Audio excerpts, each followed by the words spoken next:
Ndugu wapenzi, ni muda mwingine tena wa jioni hii. Napenda kusoma neno. Tumkaribishe Roho Mtakatifu. Lakini neno letu leo litazungumzia habari za wasimamizi. Kwa hiyo taandika hicho cha habari wasimamizi. Kwa lazima tujue wote wasimamizi. Kwa hiyo kabla hatujaanza neno letu, mtumishi wa Mungu Jack Mihaji atatuongozea sala ya kufungua somo. Karibu mtumishi wa Mungu. Asante sitantaji na mtajiuliza wako Baba. Yesu katuone tulivyokusanyika hapa tunahitaji neno lako likatufungue Bwana, likatuongoze neno lako Bwana, likatuponye Bwana, kufungua masikio yetu kwa amani. Asante Yesu, tunahitaji nguvu ya neno tukufu Bwana, katika jina la Yesu Kristo. Amina. Amen.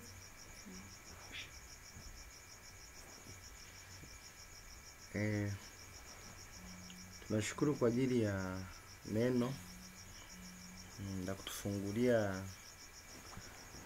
ibada yetu, kutufungulia somo letu. Somo linaitwa wasimamizi. Kila mtu anajua maana wasimamizi. Kila mtu anajua maana wasimamizi. Wote tunaelewa maana wasimamizi ni nini. Kama ambaye haelewi maana wasimamizi, maana yake ni watu wanaokusimamia watu wanaokusimamia kuhusu kazi fulani, wanaosimamia kuhusu jambo fulani. Inawezekana mtu akawa na supervisors ambao ni wasimamizi wa kazi mbalimbali. Maana yake tunazungumzia habari za mtu kusimamiwa wakati wa nini? Wa kazi fulani, wakati wa jambo fulani. Kwa kila mtu inawezekana akawa na wasimamizi wake. Kwa mfano zamani, na sio zamani tu, hata kwa mfano wafungwa wanapoenda kufanya kazi, huwa kuna wasimamizi wao.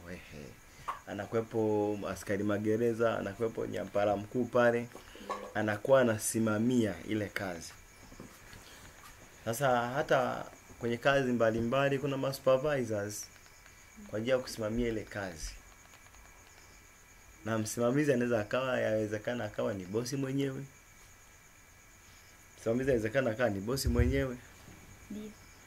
Au akawa ni mwenye aidha kampuni mwenyewe, au akateuliwa mtu mwingine ambaye si wa kampuni hiyo lakini akawa ni msimamizi, kwamba jamani, sasa huyu mtu wasimamia katika hii kazi. Sasa iko hivi, tunapoongea habari za wasimamizi, tumeanza na utangulizi kabla hatujasoma neno letu. Tumesema wasimamizi, sawa? Jamani, kila mtu ana wasimamizi. Utake usitake una nini? Una wasimamizi wako wanaokusimamia, either kwa mazuri au kwa mabaya. Wapo. Tena wanaosimamia kwa mabaya ndio wengi na ndio wanaotusumbua. Sasa leo sisi tutaongea habari za wasimamizi, lakini wasimamizi hawa ni wale ambao wako kwenye upande wa nini? Wa ubaya, sawa? Na tusimamia sasa. Tukimaliza utangulizi huo, manake kila mtu anaelewa na kila mtu anajua kwamba kwamba wasimamizi ni nini hasa. Hata wewe kwenye familia mtu inawezekana kama msimamizi kwenye biashara yake na watu wake kadhaa pale amewaajiri, yeye anakuwa msimamizi, anaangalia kazi inavyoenda. Kama zinaenda vibaya, maana yake huyu mtu atachukua hatua. Sasa hebu tuangalie kuhusu somo letu la wasimamizi hili. Somo letu la wasimamizi hili katika, tusomea hapo mtumishi wa Mungu Rehema, Mwanzo 41:34. Tutasoma kwa mstari wa Bwana. Farao na afanye hivi tena,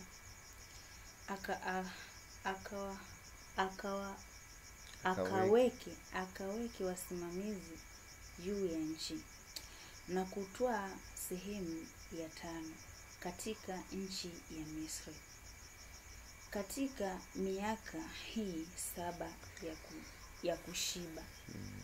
Katika hii miaka 7 ya kushiba. Hii Mwanzo wa 1:34. Nitarudia tu kidogo, inasema Farao na afanye hivi. Farao na afanye hivi. Ndio. Tukirudi nyuma kidogo hapo, kwa sababu hatusomi vitu vyote kwa sababu ya muda na nini. Tukirudi nyuma kidogo hapo, ni kwamba Farao aliota ndoto. Miaka 7 ya njaa na miaka 7 ya shiba. Maana yake sasa hapa itafasiriwa maana yake. Lakini ndoto aliota hapo, hiyo ni tafasiri ya mtumishi wa Mungu Yusufu. Sasa na akaambiwa sasa, kwa sababu kuna miaka 7 inayoanza ni ashibe. Sasa basi Farao na aweke nini? Farao na afanye hivi, tena aweke wasimamizi juu ya nchi na kutoa sehemu ya 5 katika nchi ya Misri katika miaka hii 7 ya kushiba. Maana yake nini? Maana yake atoe sehemu ya 5 katika hii nchi. Maana yake ni asimamie, aweke wasimamizi, wanunue vyakula. Kwa kwanza wasimamie, wachukue vyakula, waweke kama ni kwenye gara, watunze. Maana yake wanunue vyakula vya kutosha, watunze kwa nini? Kwenye gara chakula. Kwamba miaka 7 hii ya njaa ya shibe kishaisha, kuna miaka 7 ya nini? Ya njaa inakuja. Kwa hiyo Yusufu akashauri aweke nini? Wasimamizi. Sawa? Ndio. Farao na afanye hivi. Tena akaweke wasimamizi juu ya nchi na kutoa sehemu ya 5 katika nchi ya Misri. Na kutoa sehemu ya 5 katika nchi ya Misri. Jamani, inawezekana kuna mtu mahali alikuwa na shida fulani, au akakuona tu unapita pap, akakuangalia, akaangalia sema huyu kuna kitu anacho na kihitaji. Sasa anaenda kumshawisha rafiki yake, bwana, nimemwona Rehema bwana, kuna nyota inang'aa pale. Nimeona Dasada hapo, nyota ya ndoa hapo, ataolewa na mchungaji hapo, naona. Kwa hiyo akiona hivyo, kwa hiyo nifanyeje nichukue ile nyota? Sasa huyu mshauri anasema Farao na afanye hivi. Sasa wewe fanya hivi, nifanyeje? Kaweke wasimamizi juu ya nchi. Kaweke wasimamizi juu yake. Weka wasimamizi juu yake. Kwa sababu yawezekana wameangalia mbinu imeshindikana. Sasa wakasema, hebu kaweka wasimamizi juu yake. Kama vile ambao Farao aliweka wasimamizi juu ya nchi. Sawa? Sasa huyu mtu anashauriwa na yeye, sawa? Aweke wasimamizi juu ya kwako. Na kutoa sehemu ya 5 katika nchi ya Misri. Maana yake wasimamizi hawa watoe kitu fulani kwako kwanza, cha kuanzia kazi. Watoe kitu fulani kwako. Mwenye kutoa nywele, atoe. Shosi jamani, una nywele nzuri, naomba nikusuke. Unataka kichwa unakusuka. Jamani, ukisukwa wakati wa kuchana hakuna nywele zinazotoka. Ashabeba zamani sana. Ashaweka zake huko katulia. Umekaa kidogo, siku hizi hata ukataki kucha wewe siku hizi. Kucha zako zimekuwa, je nikukate. Katoa sehemu ya 5 katika nchi. Katoa sehemu fulani kwa huyo mtu. Maana yake nini? Maana yake kuna mtu msimamizi ambaye ameshauriwa afanye jambo fulani, kwamba weka wasimamizi juu yake. Maana yake kuna mtu weka msimamizi juu yake afanye mazoea fulani ili kusudi uweze kupata kucha zake, uweze kupata mate yake. Sio hivi nimekuja na Big G, unaweza kula. Sikia hakuna shida hii. Unakula. Ukitupa anayo kwa sababu mate yako tayari ameshapata. Au mua unakula. Ukitupa ile ganda anayo tayari. Sababu tayari ameshapata nini? Mate yako. Nini? Wasimamizi wanaweka kwa ajili ya kuangalia. Kuna wasimamizi wa mwili na wasimamizi wa rohoni. Tafikiri tunaelewana wote. Sasa inapotokea hiyo hali, sasa watoe sehemu ya 5 katika nchi ya Misri katika miaka hii 7 ya kushiba.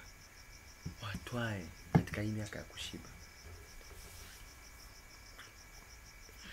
Manake kwa hali ya kawaida tunakuwa tuna wasimamizi wanaotusimamia. Wanaweza kusimamia nchi kama hapa ambavyo Farao alishauriwa wasimamie nchi, kwamba hawa watu wasimamie kiwango cha nchi. Manake nini? Manake watwae kiwango fulani katika nchi, sehemu ya 5 nchi waitwae. Manake hawa walipewa kwa kiwango cha juu cha nini, cha kusimamia nini, nchi. Lakini kuna mtu anapewa asimamiwe yeye mwenyewe, sawa sasa. Lakini natamani niende haraka kidogo. Tukitoka hapo nihitaji tuingie katika Kutoka 1:11 hapo ipo. Mtumishi wa Mungu taisoma haraka alafu tuone. Sawa, tutasoma kwa msaada wa Bwana. Basi wakaweka wasimamizi juu yao, wawatese kwa mizigo yao. Nao wakamjengea Farao miji ya kuwekea akiba. Pithom Mungu Baba na Ramesses. Nasema basi wakaweka wasimamizi juu yao, wawatese kwa mizigo yao. Sada eti wakawekea wasimamizi juu yako, wakutese kwa mizigo yao. Hao ni wasimamizi wazuri. Kuna mtu anawekewa wasimamizi ambao yawezekana ni Freemason, yawezekana ni wachawi, yawezekana ni Baphomet au Illuminati au Jesuit au mapepo. Yawezekana unawekewa wasimamizi na shetani. Kumbukeni, shetani anaweza kaachilia hata mapepo 600 kwa ajili ya kufuatia mtu mmoja. Sasa hawatumishi wa shetani, hawa mara nyingi watumishi wa ngazi za juu ambao wamefikia hatua kuwa miungu, wanaweza wakaachilia mapepo 600 au mapepo 1000 kwa ajili ya mtu mmoja. Mnisikie, najua kuuza maswali baadaye hapa. Kwa ajili ya mtu mmoja. Sasa kuna hapa nasema basi wakaweke wasimamizi juu yao, wawatese kwa mizigo yao. Sawa?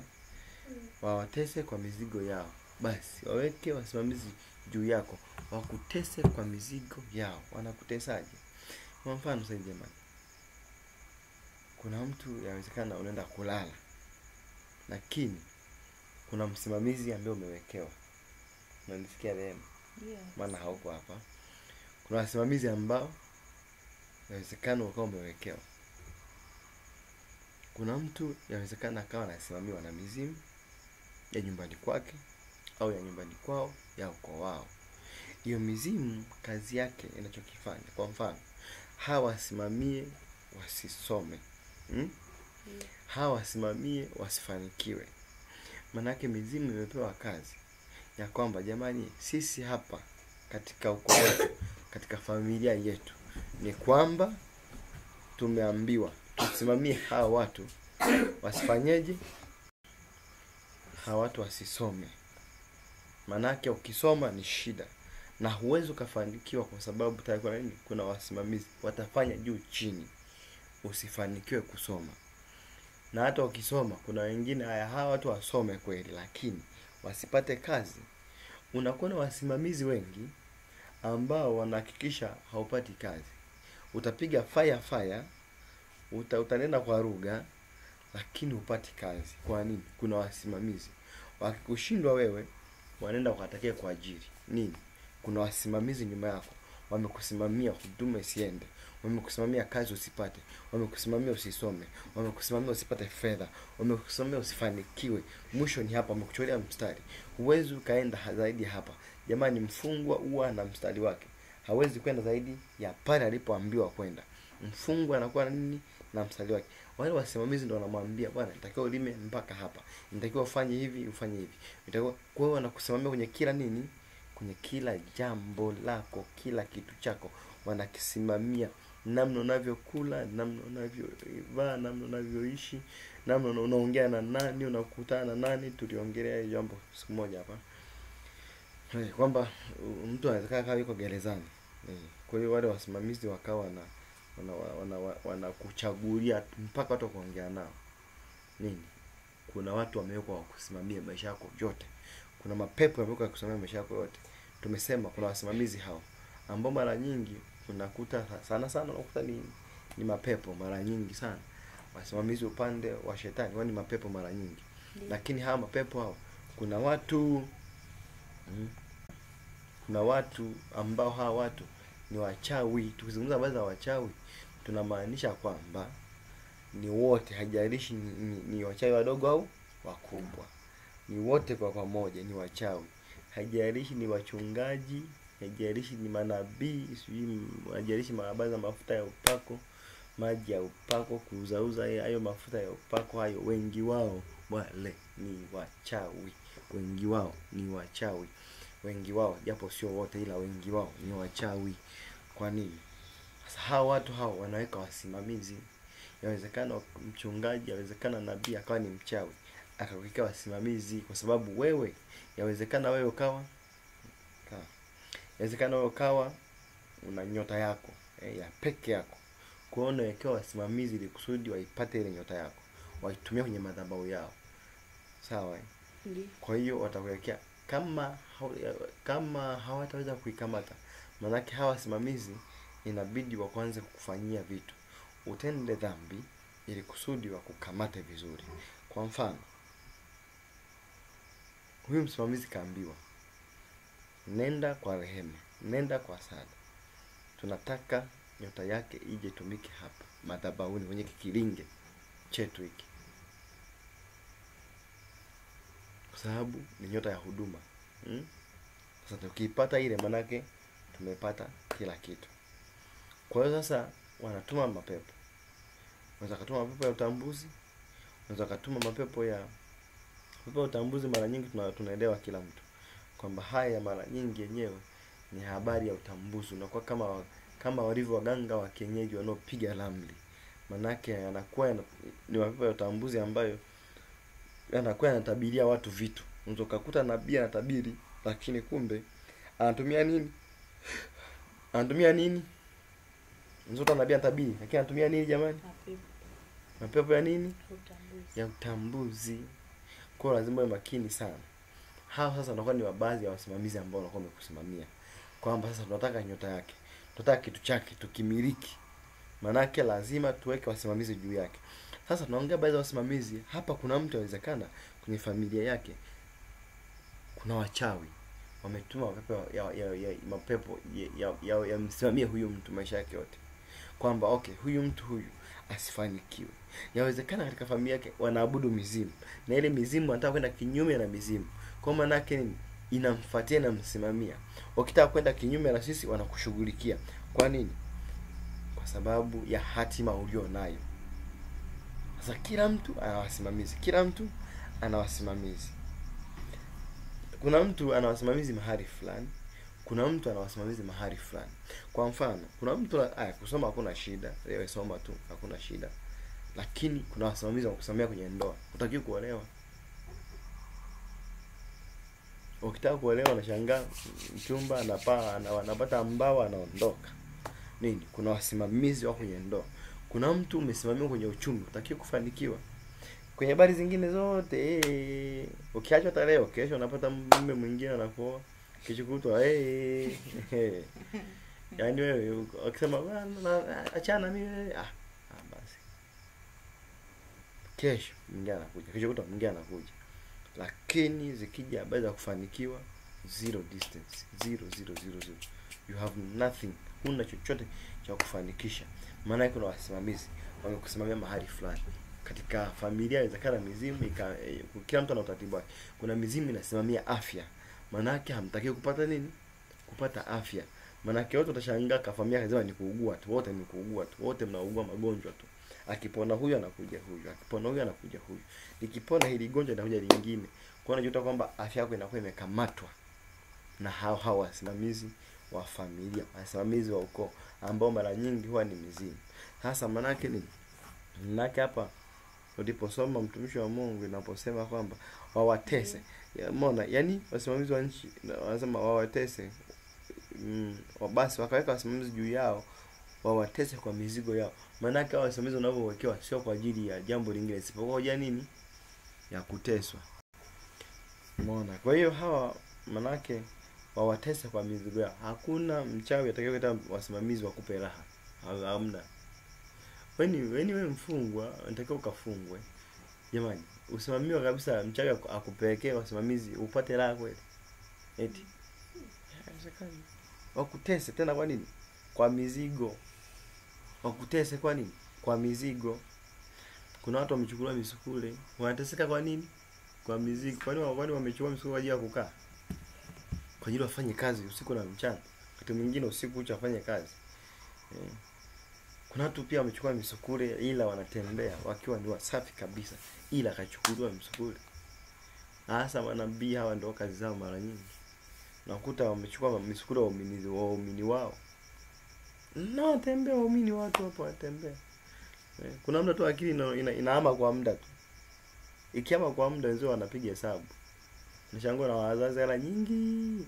Baada muda unashtuka. Ukishtuka mwenzao unafanya hesabia hela kichwa chako. Nini? Kuna wasimamizi walikuwa wamewekewa. Kwa hawa wasimamizi hawa ni kwa ajili ya kukutesa, kubebesha mizigo. Mizigo kama ipi? Mizigo unayojua wewe.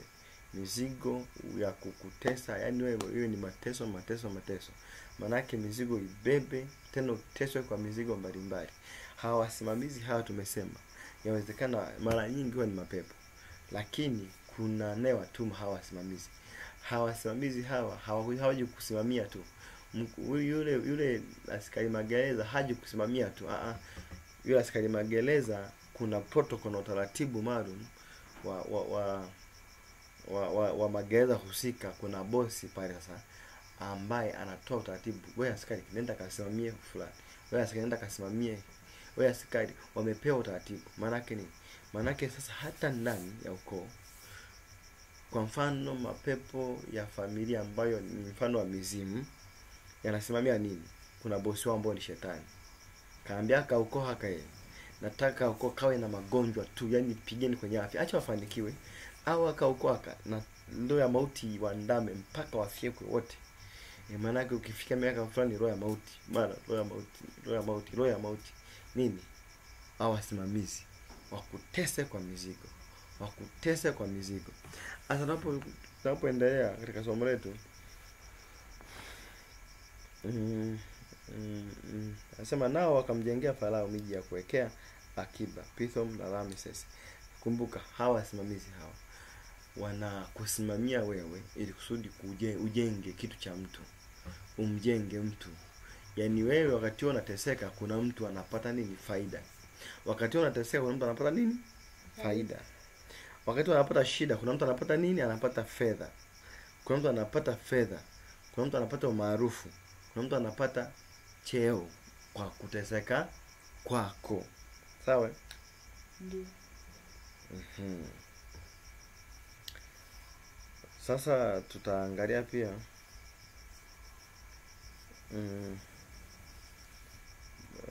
hebu kutoka 5 mstari wa 10. Kutoka 5 mstari wa 10.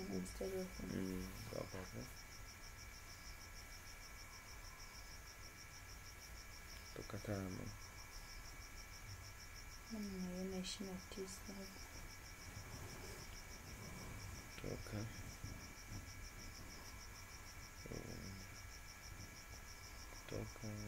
5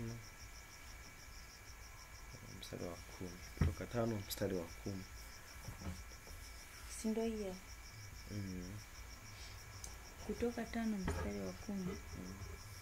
Hao wasimamizi wa watu na wanyampara wao wakatoka wakasema na watu, wakanena, Farao asema hivi, mimi siwapi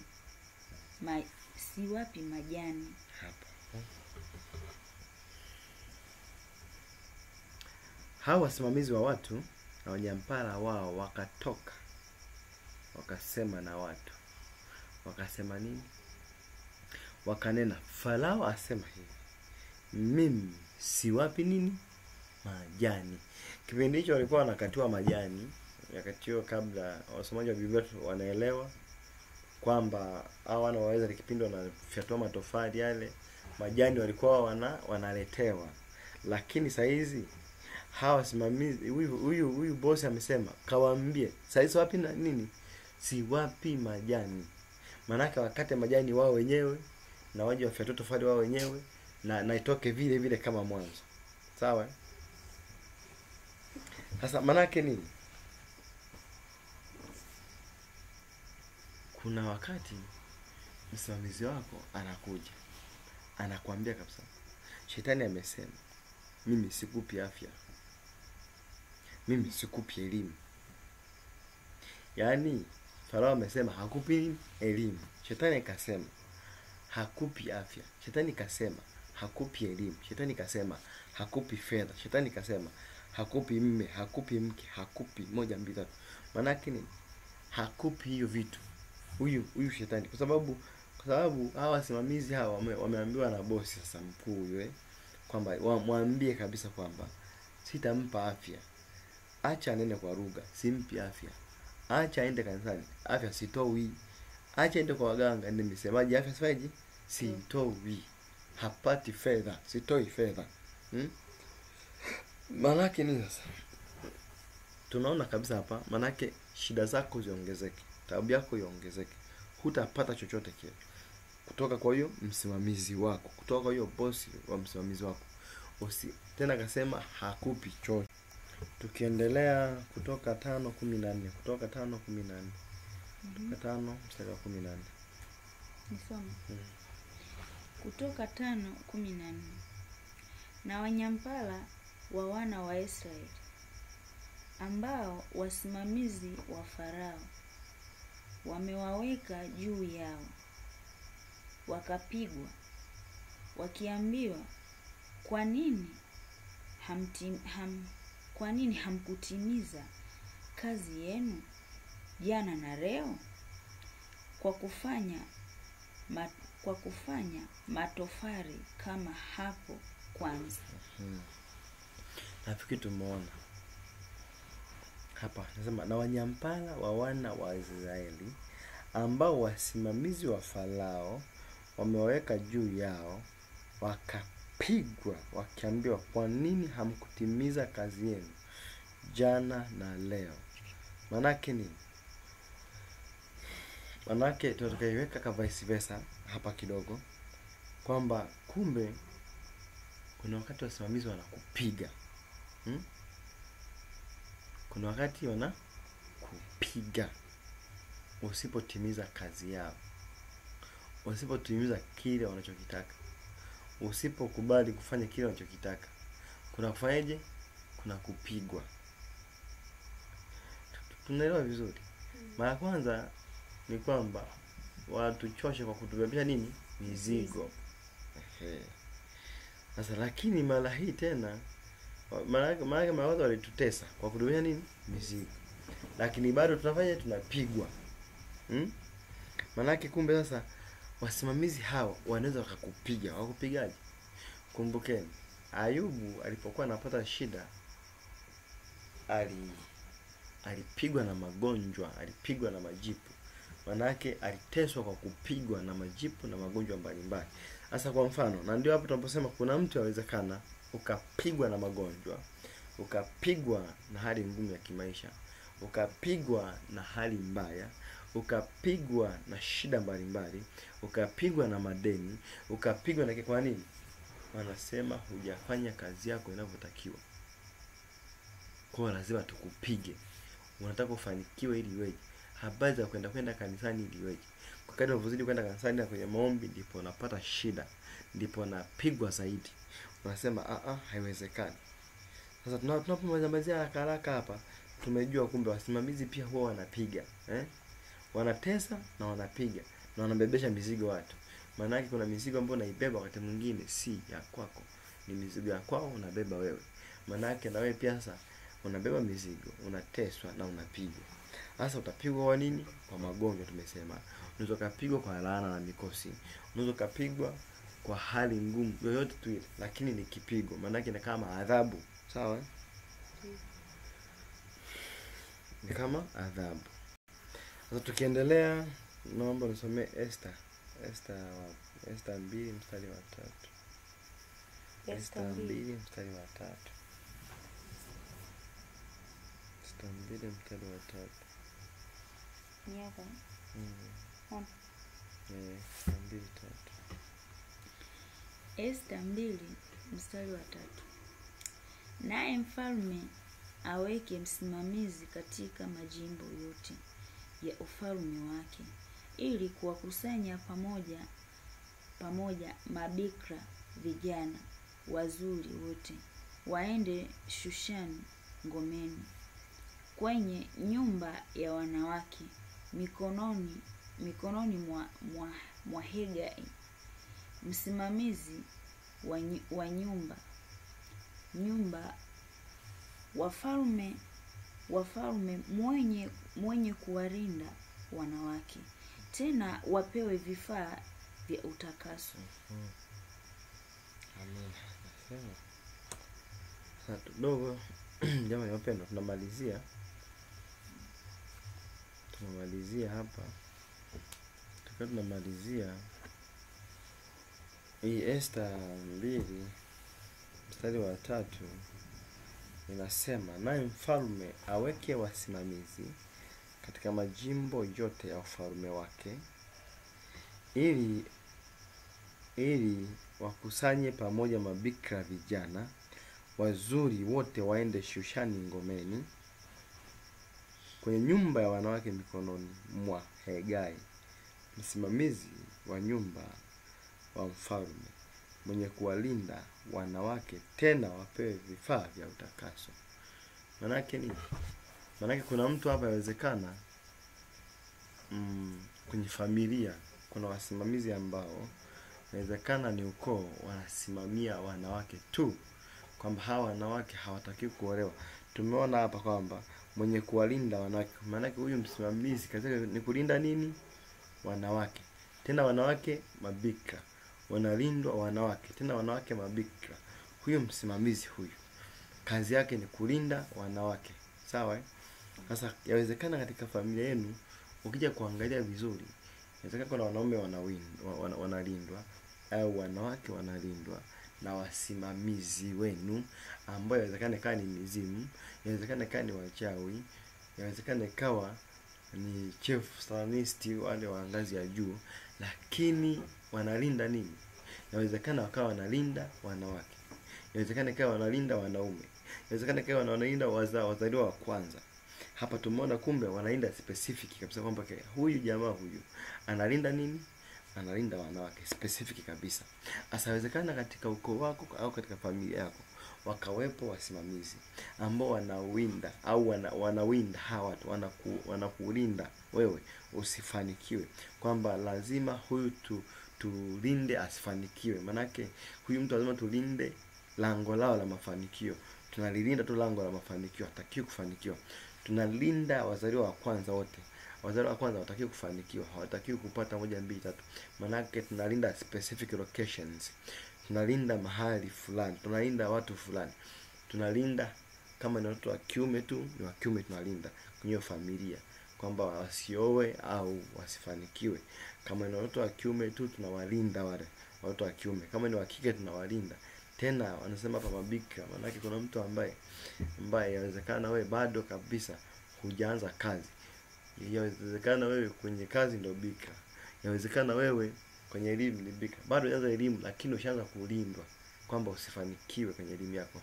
Inawezekana umeshaanza kufanya, yani ndo natakiwa uanze kazi, hujawahi kuanza kazi.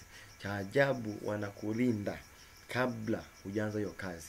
Manake ukiwa bado bikira kabisa. Hapa zamani walikuwa katika hiyo kwenye habari ya Esther sana. Hiyo kwenye habari ya Esther ambapo kuna wasimamizi kama hawa, lakini hawa wasimamizi, huyu msimamizi huyu Hegai alikuwa.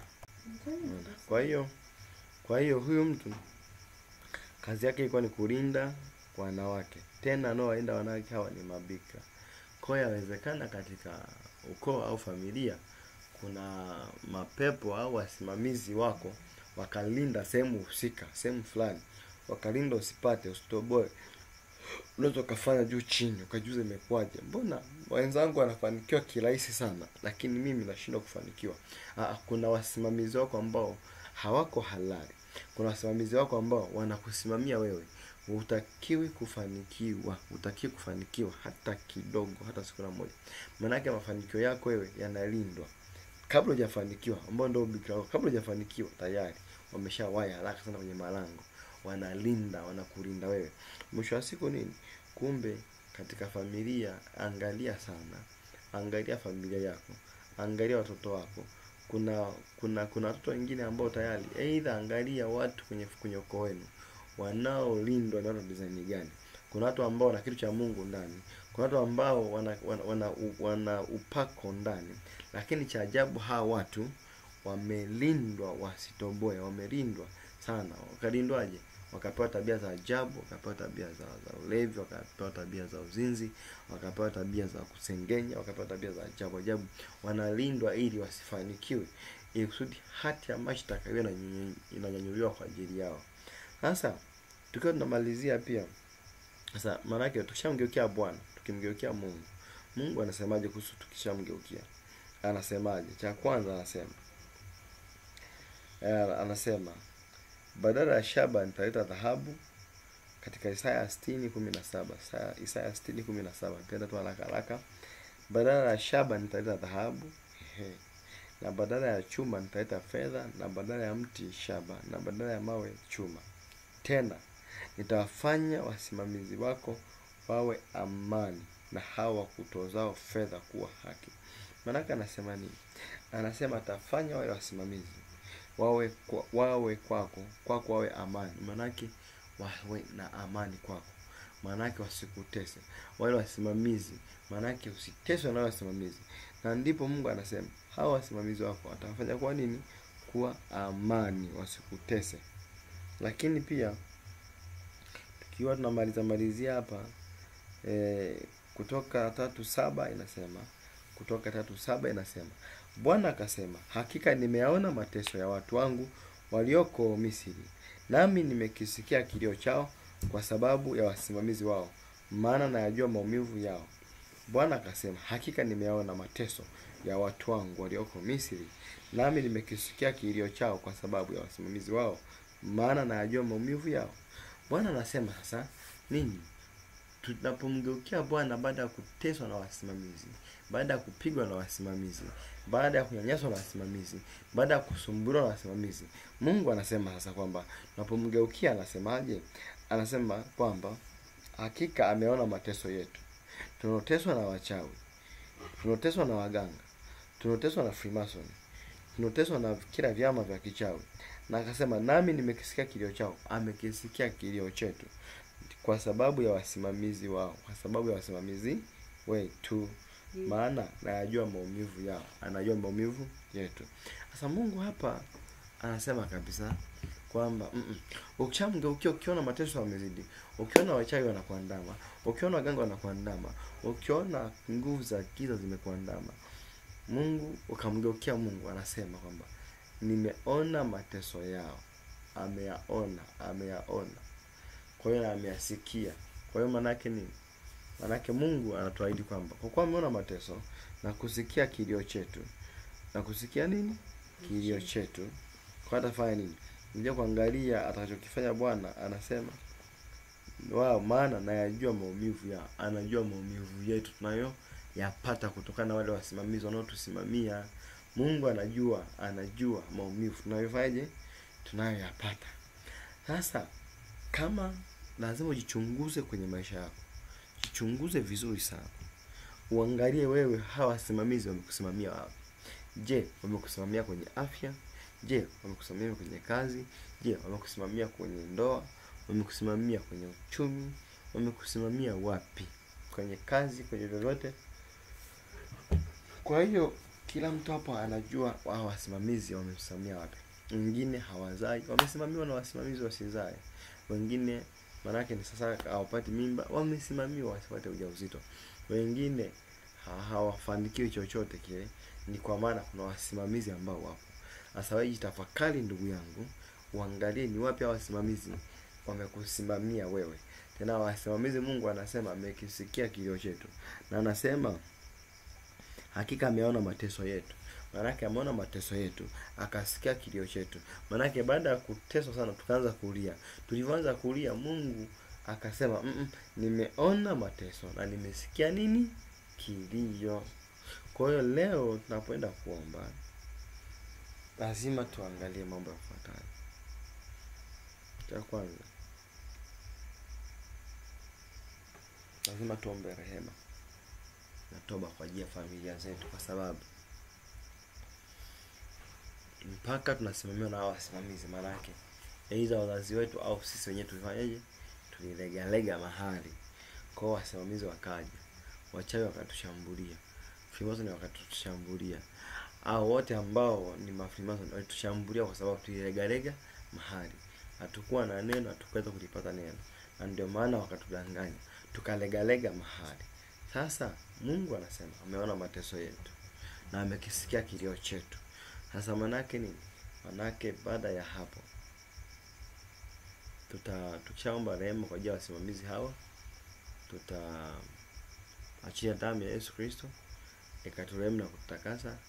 Lakini pia tutaanza kuwapiga wale wasimamizi waondoke kwenye maisha yetu, waondoke kwenye fedha, waondoke kwenye uchumi, waondoke kwenye ndoa, waondoke kwenye kazi zetu.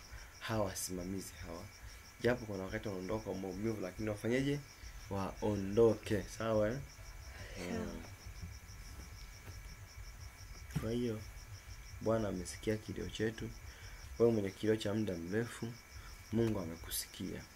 Wewe mwenye kilio cha muda mrefu, Mungu amekisikia sasa. Mungu ametazama, Mungu ameona. Anajua mateso yetu. Kama anajua mateso yetu, manake ametazama pia, akaona kilio chetu, akasikia kilio chetu. Sasa kwa hiyo manake nini?